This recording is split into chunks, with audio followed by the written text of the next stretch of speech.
Well, I so appreciate that question. And I was born and raised in Jacksonville, Florida. Uh, my mother was a maid and my father a janitor. I'm the youngest of 7 children. I grew up in a 2-bedroom wood frame house that I can remember being pretty cold in the winter in North Florida and pretty hot in the summer. We didn't have a lot, but we had a lot of love in our home. And my mother was Baptist. My father and his family were AMEs. So you're back to me. That's what it's called. That's what it's called. Thank you 'Cause I'm for the same reminding way. that for us, right? So growing up on first and third Sundays, we went to church with my mom. And on second and fourth Sundays, we went to the AME church, and on fourth Sundays sang in the youth choir in the AME What a church. fellowship, what a joy divine. Leaning on the everlasting arms, right? And so, the church has always been a major part of my life, and growing up, not having a whole lot. My mother taught me, though, to never allow the world to define you and what you can do. That you define yourself through your faith and your ability to work hard and play by the rules. So when people call me names, I was called the N-word at 4 years old, the first time I can remember it. When people told me I wasn't smart enough, wasn't cute enough, didn't have the right last name, my mother said, don't listen to that, right? You stay focused. Keep your eyes on things above, right? And I did that. And therefore, I was able to go to college, Florida State, as you indicated, and graduated, went to work as a social worker in Jacksonville, working with families that needed emergency services and foster care youth. And from there, joined the Orlando Police Department. Was just happy to be there on midnight shift, responding to calls for service, but had the honor of working my way up through the ranks to become Orlando's 36th chief of police and the first woman to hold that position. Made a promise to myself the day I was sworn in that I would retire when I felt my work was done. So I didn't have a retirement date. I just knew that when I felt I had done everything that I could do, it was time to leave. I retired and was immediately recruited by the D-Trip to run for Congress. So, I remember that. look, every life you have the joys and pains and the ups and downs, right? But when I look back, it's a wonderful life. And I thank God for every joy and every pain that has really helped to make me the person that I am. Well, I learned growing up, no pain, no gain. That's right, that's So a song. You appreciate your pain. That's right. It was a hit. That's right. Let's talk about the AME Church for a minute. Mhm. A body that I believe has always been on the front lines of making change. You have been open and unapologetic about the role the AME Church has played in your life. The Sunday school version of how the AME Church has impacted your journey. As I said, the church has always been a major part of who I am, right? So when I was the police chief, in the day that I was sworn in, I had my pastor there, I had the church choir there, and I wanted Orlando to understand that their police chief knew God for herself, that I was a Christian and actively involved in the church.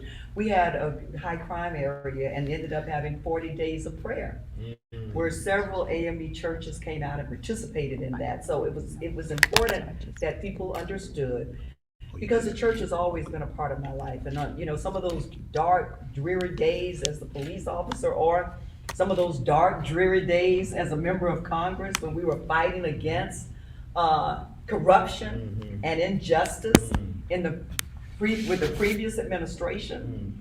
The church, the AME church, has always been my strength and gave me that vehicle to know that I could get through it, right? I served as the local missionary president at St. Mark in Orlando. I served as the first vice president for a conference. And just when I saw some of the missionaries here, it just tugged at my heart, because I miss being directly involved in the exceptional work that they are doing. And so, as you indicated, this church has always been at the forefront of change, unapologetic. In 1787, Richard Allen Oh, yeah. he rejected what was being sold to him or what he was being conditioned to accept. And we have been at the forefront, I think, in positive change in this country for a long, long time. And we're not going to change that. That's right. Yeah, yeah. I flirted with it, and so you flirted back. Your time in Congress. DCCC recruited you. You eventually became the Congresswoman to represent your district. Your time has been uneventful, to say the least. From pushing the windows of progress open to not too long ago, you in historic, handsome fashion serve as an impeachment manager. Give us some volume to your time in Congress and what that has meant for you personally and professionally. You know, what it has done is just reinforce something that I knew when I was elected. That there are certain people that are chosen at certain times to do certain things. And that is not in our control. We think we're controlling a lot of things, right? I was sworn in 2017 and, you know, just trying to find the House floor and trying to find my way around the Capitol. Even to the bathroom. That's it, right? Especially for women, because the Capitol was not originally designed with women members in mind, right? And there's a whole story, you have to invite me back, where women had to run across the Capitol to go to the bathroom from the House floor. But you know, the sworn in 2017, and just trying to find my way past legislation, support policies and legislation that support the people in Congressional District 10. And then I found myself where we all did as a nation, with a corrupt president. And I say that as a former career law enforcement officer. I could not tell you the political party of the overwhelming majority of men and women I worked with at the Orlando Police Department. It did not matter to me. We had a mission and we were committed to fulfilling it. I took that same spirit and attitude to Congress, right? I took an oath that I will protect and defend the Constitution of the United States against all enemies, foreign and domestic. That includes the president. That includes the president. Everybody counts, but everybody's accountable. So he starts trying to coerce Ukraine into getting involved into our election so that he could lie, steal, and cheat it. And I think it's important that we don't dress this up, right? Because we're trying to save a nation. So we cannot play with corruption regardless of who's involved. When I was involved in the impeachment inquiry through my work with the Judiciary Committee and the Intelligence Committee, people were asking me if I wanted to be an impeachment manager. I said no. I said I'm going to stay away from the speaker. Matter of fact, when I see her in the hall, I'm going the other way. I just felt like, you know, I get a call from her. She says, I hadn't heard from you. She says, are you interested in being an impeachment manager? I said, well, Madam Speaker, I said, I've helped to advance the ball pretty far down the field. If I don't get to take it into the end zone, I'm okay with that. I want you to have the lead way to select the best team possible to hold this president accountable. She said, I want you to be an impeachment manager. I said, yes, ma'am, Madam Speaker. When do we get started? What an amazing journey, though. I didn't ask for it, but as I said, I think God chooses certain people for why we run for office and why we want to be there and what we want to do. And our prayer is that we can only hope that it lines up with what God's plan is, right? Because I know without a doubt that that was an assignment directly from God for me to be a part of that. I was the only non-lawyer. And I said, well, you know, they're probably going to give me this role that's a little different from it. No, I was right in there with the rest of the team. You were lead. And so it was a blessing, and we did our part. While the U.S. Senate failed to do their part, to hold the president accountable, we presented a clear and convincing case with overwhelming evidence against the President of the United States, and let me be clear, the 45th President of the United States, of his abuse of power and obstruction of Congress. And so we did our job, and we move on, right? And you did your job very well. You did. Well, you know, I appreciate that, because all I know is that I'm going to give my best service, because that's what, number one, God deserves. Number two, that's what the people in this country deserve, right? There are a lot of people who go to Congress or get elected at the local and state level for the wrong reasons. It's all about them. But when you're committed to service, as I know this church is, it's all about everybody else. And so the work that I've been able to do through my committees, Judiciary, Intel, Homeland Security, where I had the honor of serving under the leadership of Benny Thompson, our chairman, who from Mississippi, who I just love talking to him because I always learn something, the wisdom. And he's leading our select committee now. And so it is such an honor for me to be there. I have been able to do some amazing things, vetted for vice president. We lift up our vice president Kamala Harris, but to be vetted and be considered in such a pool of qualified people, it's all such an honor. And I thank God for every opportunity that he gives me every day. But let's talk about something that's a big conversation in the ecosystem right now. Being a woman. You're not just a woman, you're a Delta woman, you're a Black woman. I said to a group last week that Black women oftentimes have to take the staircase when other women find themselves getting on the elevator to get to the top. Talk about the importance of what you've been able to accomplish, former cop, former social worker, and not just a woman, but a Black woman in this space, in this business we're in. What I talked about earlier was I was called the N-word first time I can remember when I was 4 years old. I certainly have been told along the way, because I went to, first through 5th grade, I went to an all-Black school, and from then on, I went to predominantly white schools, and so I was reminded on a regular basis. And then I went into a non-traditional career in law enforcement, but I was reminded on a regular basis that, well, maybe you should settle for this or you should settle for that, that this path is created for us, right? When everybody else is just kind of like, here I am, let's go. And so because of my upbringing though, where my mother was like 5'2", but she did not play.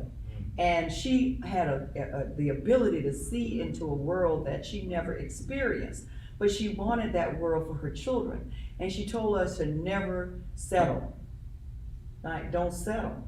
And so I grew up believing that. I'm not gonna settle. So when people were trying to tell me, well, don't go for that, go for this, I'm going for this over here because my mother told me that I could, right? And so when people are trying to define you, particularly Black women have always been here doing amazing things. If we go back to Harriet Tubman, how in the world, we have a lot of excuses today, but you tell me how this woman who was a slave freed herself, and instead of keep running, she could have kept running and nobody would have thought that's horrible. She said, oh no, I'm coming back. And she came back and back and back and freed so many others. So surely, if Harriet Tubman could do it, right? We today have to shake it off and live up to our full potential because that's what God expects. Charlie Chisholm said, if there's not a seat for you at the table, Black woman, bring a folding chair. Don't look in the room and say, oh, well, there's no seat for me. No, bring a folding chair and pull up, right? And the world needs our talent and skills and abilities right now. But what we have to always remember as Black women, society does not have to choose between you and me. We cannot fall into that game, right? I can live up to my full potential, but am I living up to my full potential if I'm not helping my brother live up to his full potential? I'm gonna testify. We have always had to do that. When we're blessed, we can't just keep our blessing to ourselves. We've always got to look back. We're blessed to be a blessing to others. And so we cannot fall for society's false choice. That is, where we're gonna pick a Black woman or we're gonna pick either or. No. We both have so much to offer during these critical times. There's space for both of us at the table. The American experiment has been captured by the experiences of Black people, that's men and women, and we cannot let others dismiss those facts. We cannot. And in our history, look, I'm glad we have a month when we celebrate Black history. It was a day, a week, a month, that's wonderful, right? But when we celebrate American history, we're celebrating Black history. We are as much a part of the story as George Washington, Thomas Jefferson, and our most celebrated president in America, Abraham Lincoln. We are a part of the story, so we should never be afraid of our history. We should learn from our history and create the America that we were created to be. See, we are still a work in progress, right? We, the people of the United States, in order to form a more perfect union, we're not there yet. And we cannot form that more perfect union until little black boys and little black girls and white boys and white girls and brown boys and brown girls and everybody else has an equal opportunity to live up to their full potential. I am not going to let you make me pick and choose. This is a country that was, so we say, was founded where every person could live the American dream. We have to work every day, including in the church, to hold America to its promise. I am not going to let America forget. Well, so I don't get in trouble with time, because I don't want nobody to give me the usher's tip. so let's stay focused for a second. I'll be the one getting the finger. Let's talk about the role the church plays in helping shape what this country will look like for children and grandchildren and generations to come. From your point of view, you can give me the Sunday school version so I don't get in trouble. Well, you know, that's it. You can see, I don't have a Sunday school version, right? I went to Sunday school, then I went to service, then I came back for the evening service. But the bottom line is, when we talk about those social justice issues, and especially for us as a people, we've always dealt with those social justice issues through the church. The church was our place, it was our platform, right? It was in the beginning, it has to be today. If people, America's children, it used to be like 1 in 6 children in this country go to bed hungry every night. I have to address that as a legislator, but the church sure enough ought to care about children having to go to bed hungry every night. If the man who's working 3 jobs still doesn't make a livable wage that's truly livable, I have to care about that as a legislator, but sure enough, the church has to care about that, right? When we talk about the criminal justice system and see the balance, or the scales of justice that are supposed to be equally balanced, and is unbalanced for anybody, then I have to care about that as a legislator, but surely the church has to care about that as well. And so the church is really the vehicle, right? That the church is side by side and has to be with our local, state, and federal officials to make sure that we are protecting the least of these. You can start your business and make $1 billion, but you shouldn't be able to do that at the expense of the person who's working themselves to death just to keep a roof over their head and food on the table, and the child who's living in poverty. Let's talk about, last question, let's talk about your recent announcement. You've announced that you're planning to run for the U.S. Senate, and what I believe will be the most consequential election of the 2022 cycle. Talk briefly about that. You started out with a bang. A record amount of money, as I understand it. But Florida is not an easy place for Democrats to behave and to compete. Talk about your candidacy and your pathway to victory, and I'll let you go. I am running for the United States Senate, and we have had such a strong start. And what we do know is that people want someone to be in the Senate who really cares about them and their issues. We received contributions in the first 24 hours from all 50 states. Wow. Now just think about our union, from all 50 states. Far from perfect. And Florida lit up. It was so interesting watching the blue dots in Florida, right? And so we need somebody in the US Senate who has the courage to fight for the people, especially during the toughest moments in their lives. As you know, the last year has been extremely tough. COVID-19 either directly impacted or indirectly impacted all of us, right? And while we were voting and supporting legislation that would give people checks to help them bridge the gap, right?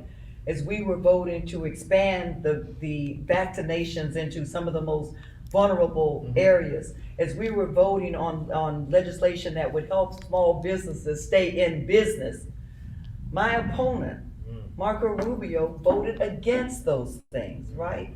And so if you're not there during the toughest of moments, when are you there? Florida deserves better. And this is a race that I have no doubt that I will win in Florida, because I am going to travel our state, the state where I was born and raised. Florida is my home.